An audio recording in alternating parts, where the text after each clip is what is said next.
گوندێ کەلتا مەزن گوندێکی کوردی لەبەرە کۆبانێ دەکەوێت کە چێ واتەیە کەلتا یان کەلت تێ بمڕە بن ئانەسێ بێژم. ئەف گوند 40 کیلۆمتر لە ڕۆژهەلاتی کۆبانێ دەکەوێت نێزیکی 5 مالی لێ هەنێ هەموو کوردن.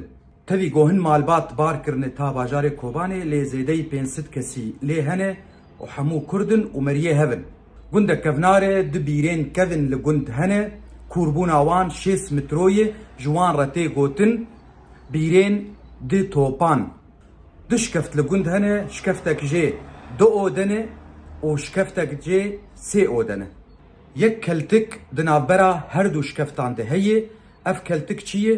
خۆوە گۆلەکەیە ئاف تێ دجڤیە دێمە کەلتک تێ بواتەیە گۆلێ.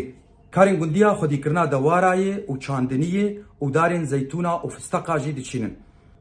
Berî nêzî di 100 salî hegîdek li gund hebû navî wî Mirtê Mixêz bû. Dûbare navî wî Mirtê Mixêz bû. Parastina gund dikir û got hinek êrişî gund kirbana û talanê wan birbana ew talan jî vegerand. Ev agahî gihiştin min ji hêla kurê gund İbrahîm Ezzeddîn Ebdo û ez bi dengê xwe dibêjim ez Elî Abdullah Kolo parêzerim ji devera Dirbêsiyê.